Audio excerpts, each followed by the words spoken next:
the okay. I went through the University of Delaware's I-Corps to explore an initial business around this concept. And I've kind of pivoted through to AI Whoo, which is on a different area, which is more so on the video analytics side of things. So using video analysis to analyze people in parks. And so we've went through the University of Delaware Horn Entrepreneurship. And that was to originally do the PARKVision product, which we're going to be talking about later today.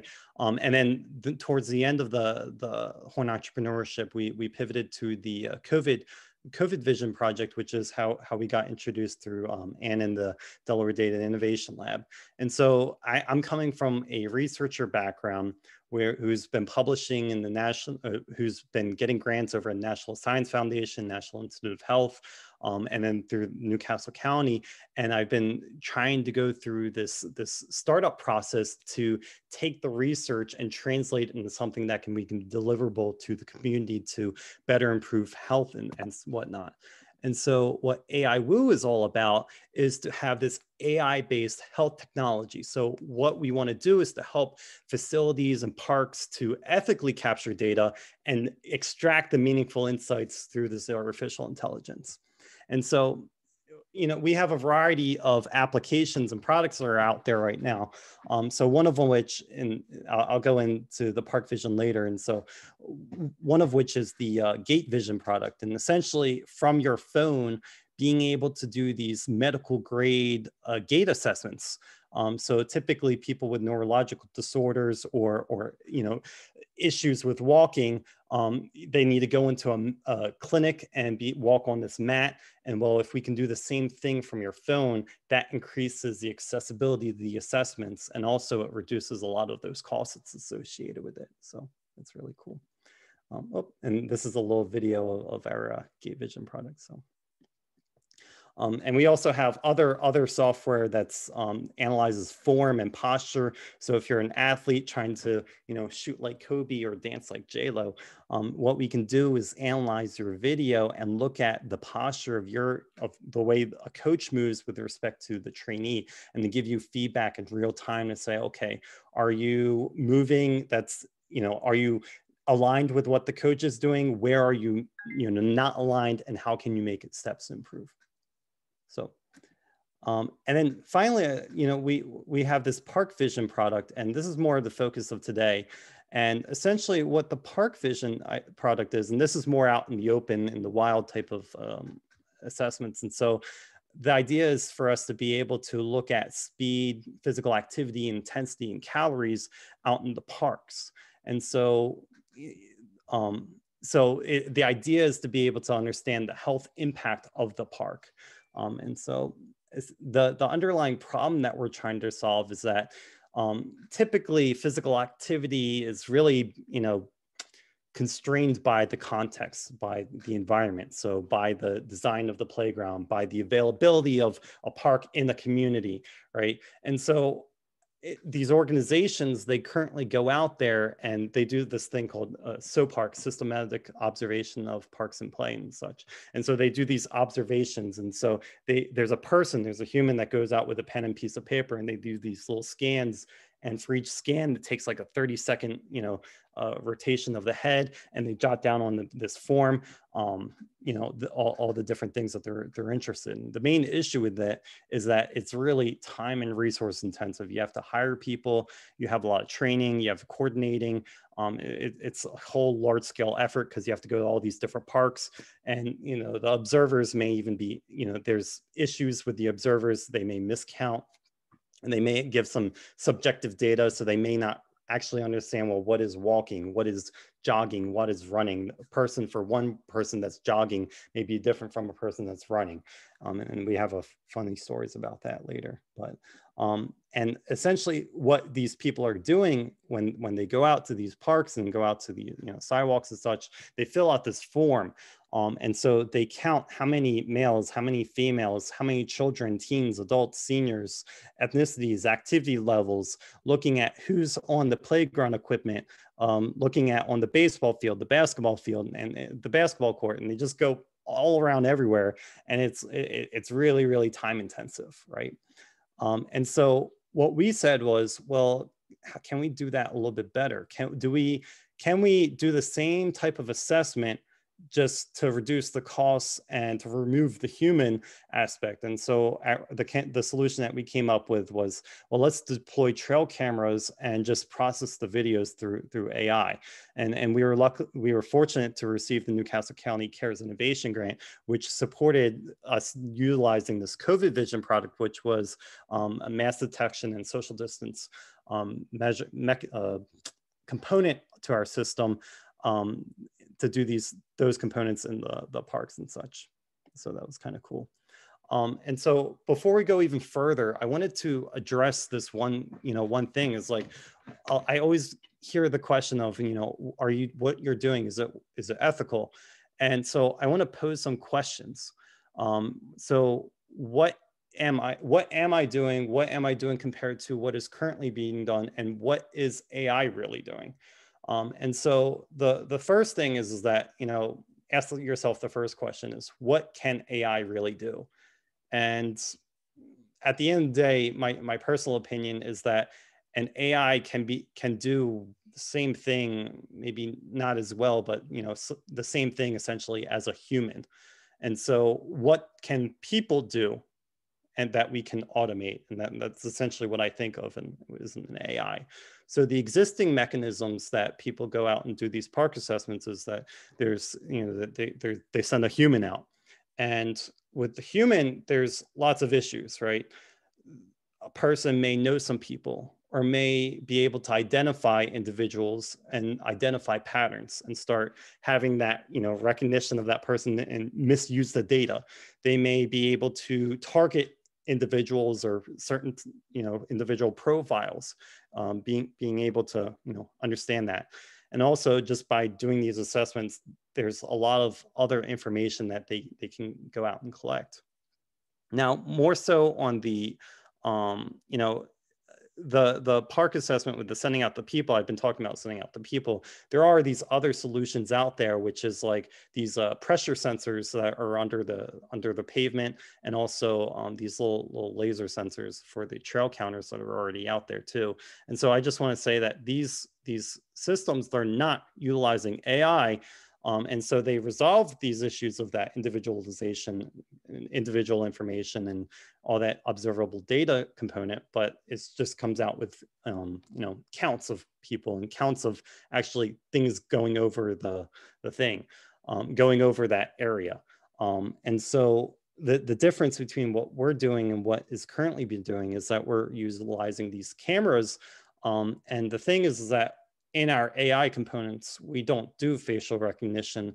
We're not targeting any particular individuals. We're moving the human aspect to be able to remove that, even that potential threat of misusing that data.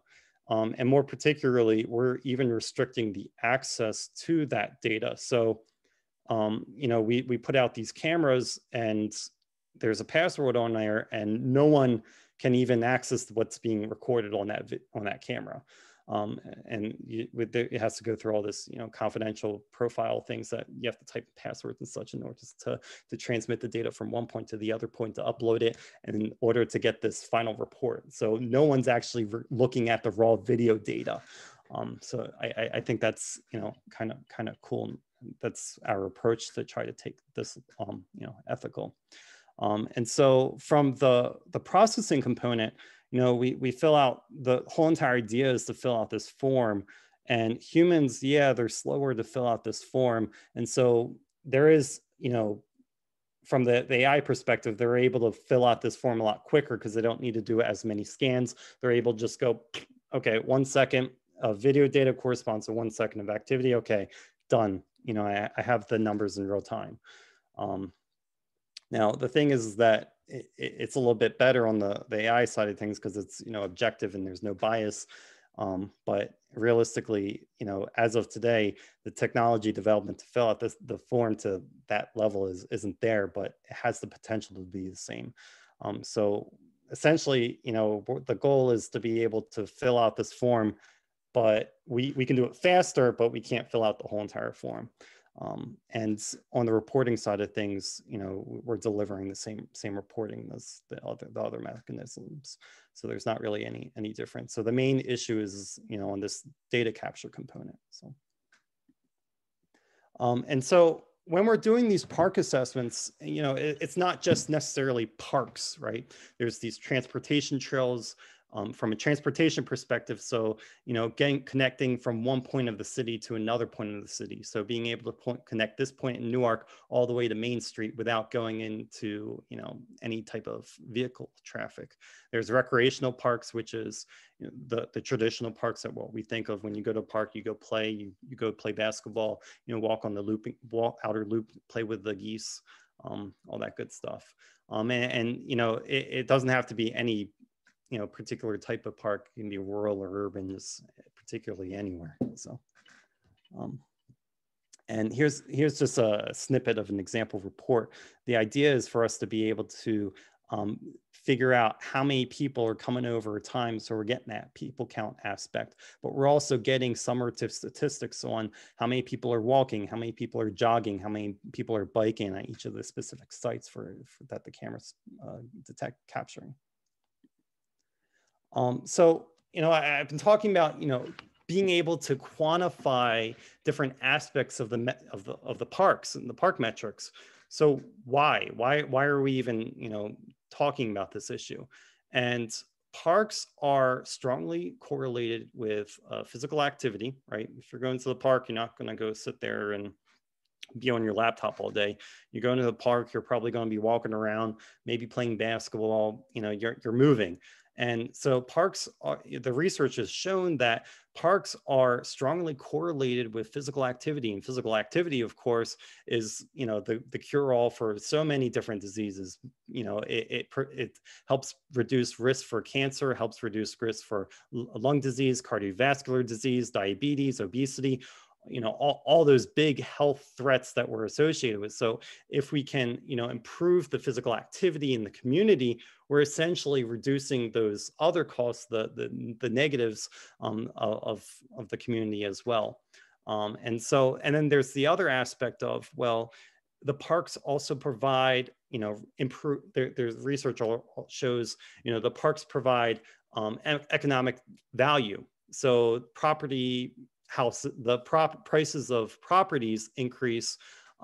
It attracts new talent because they're like, oh, this is a nice area, nice community. I'll therefore go here, and attracts a lot of talent. It's great revenue stream for the city, municipalities, and it's just a huge opportunity for economic development. And then finally, there's a safety aspect of it, where if you can connect all the different parts of an area, through the transportation component, well, you're going to be reducing, pedestrian collisions and such. And so what I want to do is to start talking about this park assessment problem in the terms of, the community could be expending these outputs, physical activity outputs, the METs, right? Metabolic equivalents, which translates to these health benefits and these dollars. So if we can start assessing how much activity is being done in the park, how much people are using the park, going to the park, how much they're driving people to the park, from the community aspect as well as the health aspect, that translates to real money, right? And so what I want to start talking about is, well, how can we use these parks as a way to essentially reduce the health costs and improve the community. And so talking about that, we have the Delaware Parks and Trail Usage and Safety Committee, which Whoo is a part of, and currently it's primarily comprised of people that are interested in a transportation component. So going back to this slide, it's this Delaware Greenways, the connectivity component. And so what I'd like to start thinking of people is that, how can we start having these conversations to show that this is actually has the health benefits component and economics development components as well. And so from the existing trail counters, from the other organizations that are looking at this from a transportation perspective, there's trail counters all throughout the state, and they have permanent ones, they have temporary ones, and then they do the direct observation method that I was telling you about earlier. For the permanent ones, typically there's these pressure sensors that go under the cement, and then they put the cement on top, and then whenever someone goes over through it, there's a count that increases. And then there's the temporary component with the laser that I was telling about earlier too. So I want to talk about the technical component of this PARKVision product, right? So at the end of the day, what we want to do is to be able to look at the health components. So how do we go about and do that? And so let's talk about that. So from a 1,000-foot view, our data pipeline is essentially, we have a capturing process, we have a video processing process, and then we have a reporting process. So from the capturing component, typically for a particular park, there's 4 to 5 cameras that are deployed for a 2-week period. We hook up the cameras with, it's like 8 AA batteries, 512 gigabyte memory card, and it's capturing 720p resolution. Each video is motion activated, and they typically record a 30-second video clip. And what we try to do is to ensure data quality using this custom developed application called TRAILVision. And essentially what we want to look for in this application is, what's the health of the cameras? Are they actually recording? Are they, is the usage of are their motion acted? Let me just go to the next page. So the data quality component. So essentially what we do is we use this iOS and Android app. When we go to an area of interest, we say that, okay, we're gonna we're gonna deploy the camera here at this location, and every few days, what we do is we record the battery percentage and how many video clips were taken. Typically, we set up the camera's 45-degree angle with respect to the sidewalk. What that does is, so if you can imagine you're looking at something, right? If you put it 45 degrees to the side, you're actually capturing a broader area. So it allows for you to capture a wider range of motion activity. Then what we do is we walk in front of the camera a few times and just make sure, okay, is it capturing video clips? And then what we do is, well, we walk around the camera and all these different weird angles and try to see, okay, does it actually pick up from that way too? Because once we leave the cameras out there, we don't want to touch it. And that's part of our calibration step. And so typically we come back every 3 to 5 days, and we check the camera condition. Typically in the morning, we'll check whether it's been disturbed or if it's undisturbed, whether someone's been touching it, whether it's been vandalized, whether it's operable or inoperable, or if someone just straight up stole it. Or if, and then sometimes, say for example, it rained and there just a huge puddle that formed underneath the tree, and we couldn't access the camera anymore. So we would just say, okay, we went and tried to do a maintenance check, but we couldn't. So therefore we didn't check it. And it just tracks the history of all the different, the different maintenance components. And so the thing about that is that now what we can do is check the battery level over time, look for how much usage is being done, and what's the expected pattern that we can see. So again, it's just trying to for that data quality component. And so we do this video processing. And so what I'd like to do is just give a little bit of introduction on what is video processing for the next parts. So what is video processing? Well, first let's go into details of what is a video, right? And a video is, so if we can imagine that this is a video is essentially a sequence of images. So sequence indicating that they have an order, and there's just a bunch of them, right? And so typically for one particular video, depending on the capture rate of the camera, you'll either have 30 frames per second or 60 frames per second. And frames is just another word for this image. And so images are two-dimensional arrays, and they have 3 channels in RGB, so red, green, and blue. So for each pixel, So 2D array is corresponding to each pixel in the X and Y. So if you can imagine that this is like a 200 by 500, there's 200 times 500 times by 3 different data points for this single image. And if there's 13 different images, well, it's 200 times 500 times 3 times 13 different data points for this video. And so it's a lot of data. So you really need a good processing power to do this video processing. And traditionally, when we're looking at this video, there's two main problems that we need to solve. One is object detection, and the other is object tracking. And so object detection is typically done on a single image. And then object tracking is saying, well, okay, if I know what object is in this image and I know which object is in this image, which object is which object, because the computer just sees a number, right? And so which one's which? So that's the tracking component. So to go over on this, so on this object detecting of the objects based on a single image, first I want to talk about image classification. So given an image, determine what is that image of. And so I want to point to, there's this image of this cute little cat, or kitten, I should say, right? Don't call it a cat, it's a kitten.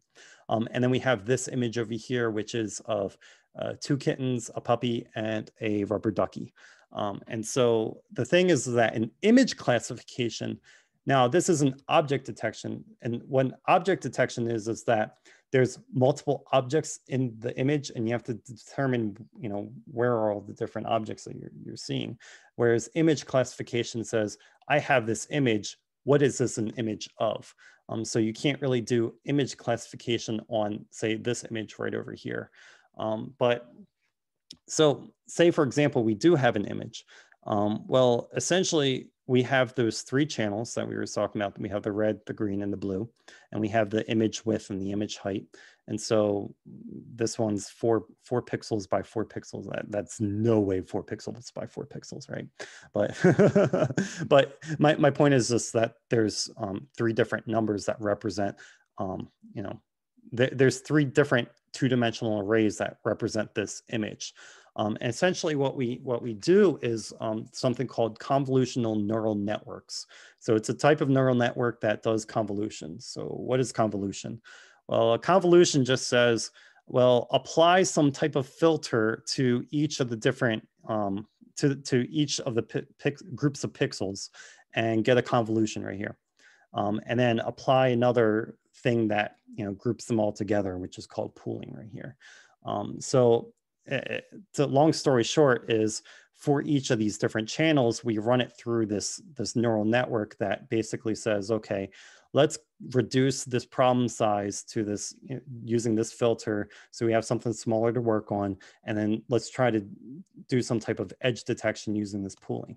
And so, right, so looking at this, we have an input of an image.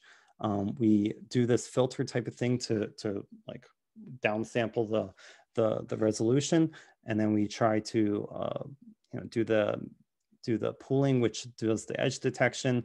And so we have all these different layers, all these different neurons which are firing, and at the very end of the day, we have a classification, which is either going to be the probability of a cat, probability of dog, probability of rubber ducky, and so on for each of the different things that are in your classifier.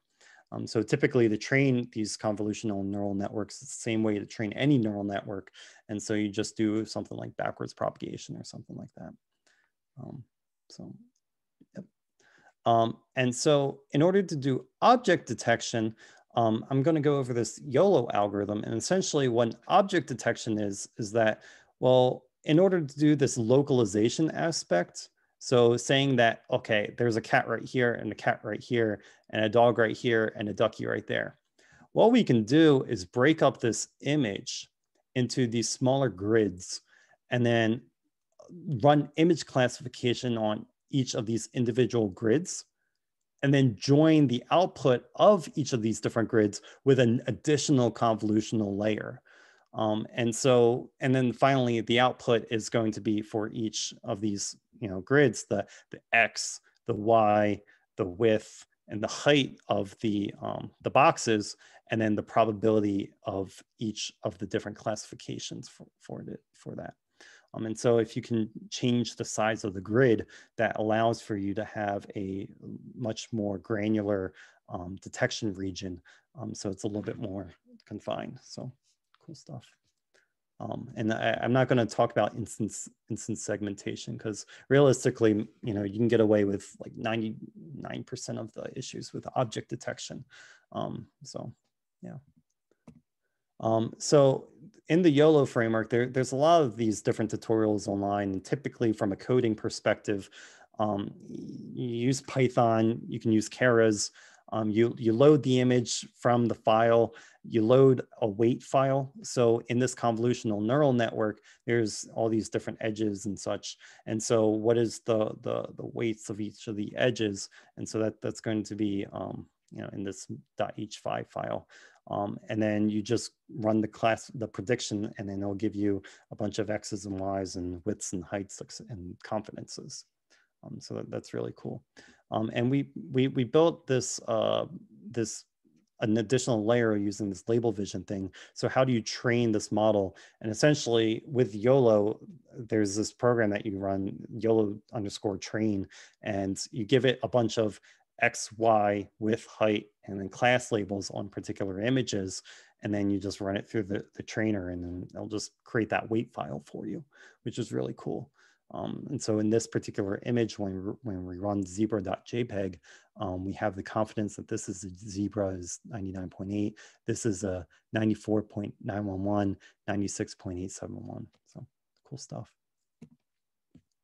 So now that we're able to take a particular image, now if we have a sequence of images, right, as in this video processing thing that we're really concerned about. So how do you do the tracking?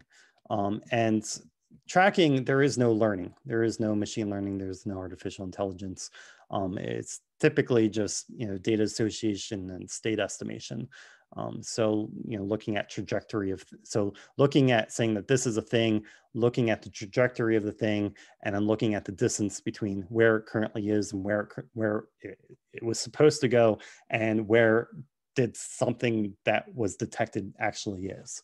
And so there's this algorithm called deep sort, which is, commonly used. And so typically, if you can imagine that you have two images in the video sequentially, and you have a detection of this box right here, and this box, and there's a detection of this box right here.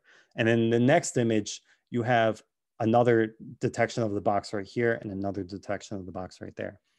So essentially there's two objects here and here, two objects here and here.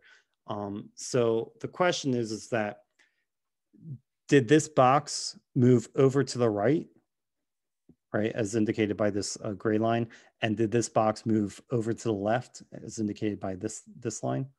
Or did this box move down, indicated by this yellow line, and this box move up according to this yellow line? Or did this box move off the screen? Did this box move up, and there was actually a new object that came? And so, there's different parameter thresholds that you play around with in order to just figure out which one's the best one. And you just use ground truth in order to help you to tune your parameters to figure that out. So that's essentially the deep sort algorithm. You use the distance metrics, and then you just tune the parameters. So looking at this video, right? So what do we do, right? So essentially, we have these sequence of images, and we run a object detection mechanism to get that this is a person. And then we add in additional layers using the temporal information, the spatial information. And so the thing is that, given that this is a person, what else can we deduce, right? And so, for our, COVIDVision product, we said that this is a person, and we can, apply a pose estimator, adding an additional layer, and cut off this person's head, computationally speaking, and we can say that, is this person wearing a mask or not? And so you can get at more information, building on more and more. Now, the funny thing is that you have to play around with, well, computational speed, memory. If you have access to a super duper computer, that's one thing, but, everyone, we're traditionally, limited by our processing power. So yeah, so that's my talk. My name is Matt, and so if you want to talk, feel free to send me an email. I'm at sap@aiwoo.com.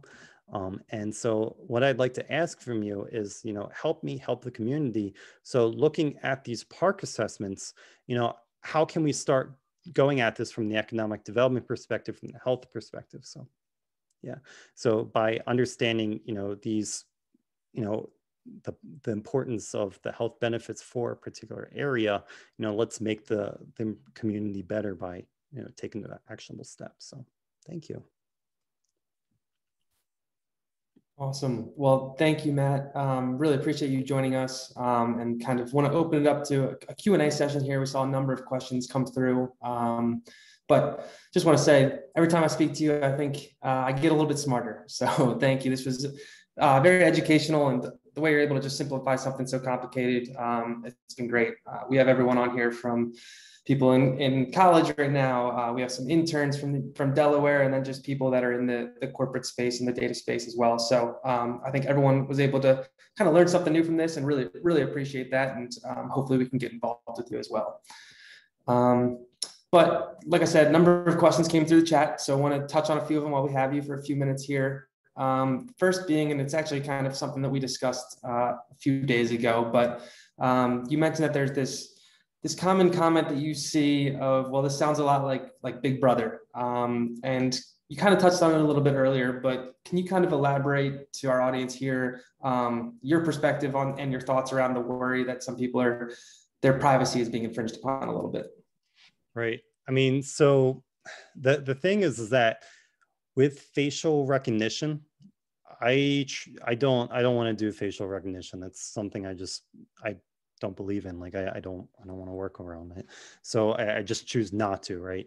With facial recognition, that's really, really big brothery. But what we try to do, we don't do anything with specific individuals on our PARKVision product. There is no tracking of this is a particular person. We don't have any identifier that's associated with that person. And we've completely removed any risk factor by, basically, boarding up the walls, password protecting it. There is no, we remove the human, right?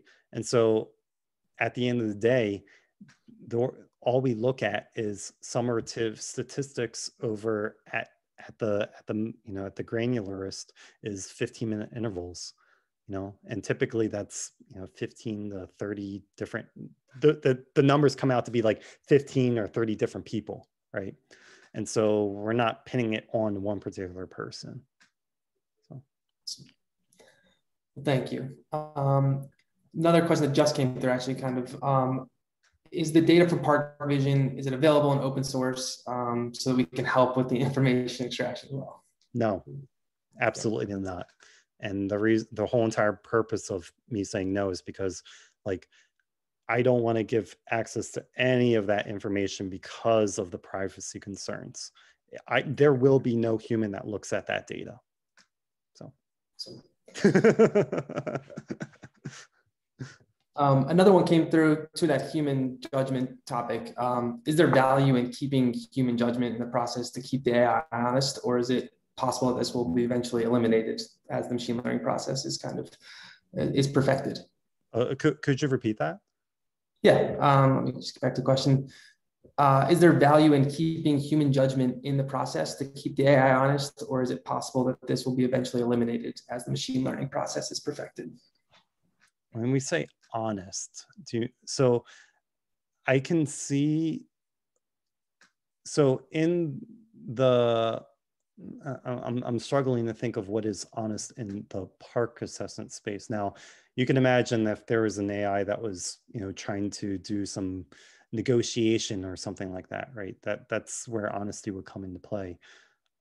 I would argue the accuracy component, and traditionally with the accuracy component, we would need to set up particular studies that's completely controllable in order to evaluate the accuracy in the PARKVision product. But we've kind of been, we've done that in a sense, and we've kind of achieved very high accuracy levels. So, last study, I believe, was like a 95 or like 99% accuracy level. So amazing. Earlier, you mentioned the transition from Fitbit all the way to the park mobility metrics. Can you kind of elaborate on how you got from one to the other and that thought process around that? So I think that's, the entrepreneur inside of me. So I was working within my means. And so essentially, there was some people over at the University of Delaware that I knew due to the wearable work that I was doing. And they were like, we have this problem. We have to go do these assessments, and it's going to take a really long time. How can we go ahead and do that? And I said, well, how about we automate it? And so that's kind of like how we started on it. So we automated their work from doing that manual scan to using the counting component. So. You mentioned your entrepreneurial spirit and starting your company. I know you spoke a little bit to it. Can you give us kind of a background on how many people are on your team? You mentioned you would like people to get involved and help you. You want to touch on that a little bit more? Right. So right now, I have to count. I would say, so we have a lot of collaborations. And so full time, there's only a handful of us, like 3 of us. But there's a lot of part-time work, and we have a lot of student interns. And when we include all, the part-time components, that gets up to a big hefty number of like 20 some. So, because we have a lot of internship programs through Del Tech, UD, the Appoquinimink School District. So, great to hear. Tapping into that Delaware network, we love it. Right. Right. Another question that came through. Is the model that labels the activity, is it sensitive to the intensity of the workout? And then the second part to that question, can you de-identify the gait or the way of someone walking? Wait. So could you go back to the first one? Yeah. So is the model that labels the activity sensitive to like the intensity of the workout? So whether someone's walking or if they're running and sprinting? Yes. So we in our estimates, we do 3D positioning, and so we can figure out speed, and so we can figure out speed of the individual. So are they walking at 3 miles per hour, walking at 2 miles per hour, 1 mile per hour? Are they running at 12 miles per hour, etc. And so those types of activities are very heavily speed based. Yeah. And then that second part was, can you de-identify like a gait or the way someone walks? So in the park component, we in the PARKVision thing, we don't do any gait assessments. The gait thing is more like for a doctor's office. So two completely different products. Now for when we de-identify it, so yes, you can de-identify the patient. So give them a patient ID. What we currently do is we have the video, and you can have the raw video. The doctor primarily likes to look at the raw video, but then it's the 3-dimensional position of the individual. So you can imagine that a person is just a bunch of different 3-dimensional points on a 3D scatter plot. So. And I'm wary of time here, so I'm going to kind of narrow down to 2 more questions here. One being, what would you say is the biggest current bottleneck in achieving higher accuracy in your image recognition?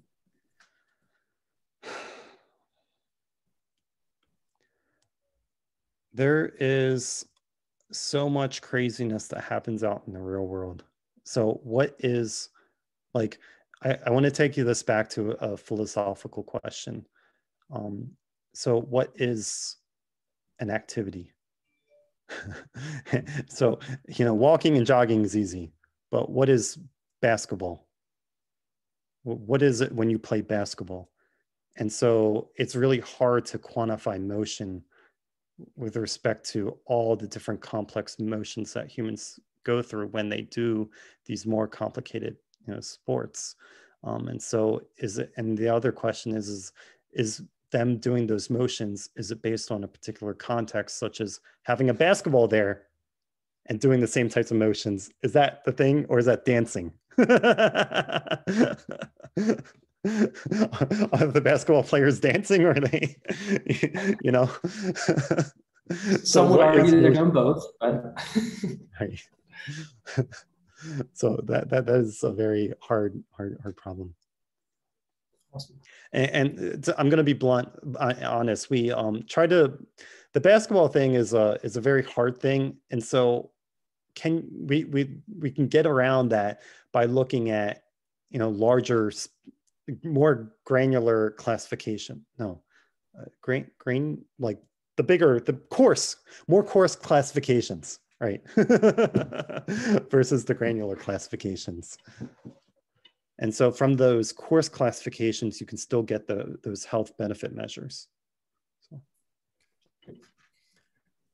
And last question here, and again, it's something that we touched on in our previous conversations, but how important as an entrepreneur in data is having a government agency partner? Like, what was the impact for you partnering with the park department? And do you see a big future here for Delaware with entrepreneurs partnering, or data entrepreneurs partnering with government agencies? Yeah, I mean, absolutely. I mean, there's just so much opportunity right now for us to make an impact, as particularly in the health sector. I mean, all the sectors, right? In artificial intelligence, there's a huge opportunity. So not just partnering with the state and local, just partner with everyone as much as you can do. I mean, that's essentially it. You just have to do as much as you can do. Yeah. Well, thank you very much. Really appreciate you kind of taking the time out of your day. And I know you got a busy schedule and a 2-year-old on your hands, but really appreciate it. I know kind of a lot of, not just me, but everyone here, kind of we're really educated based on this talk, and look forward to staying in touch with you. But thank you again, and I appreciate the time. Thank you. Thanks, Matt. Thank you, everyone. Just keep an eye out on our social platforms. We'll be posting the next meetup shortly, but we'll have one in August. And if anyone wants to, I see that there's some questions that were unanswered. So feel free to reach out to me. I'll put my email in the chat and we can continue the conversation. Really appreciate it. Thank you, everyone. I'll keep this open for the email to be dropped in.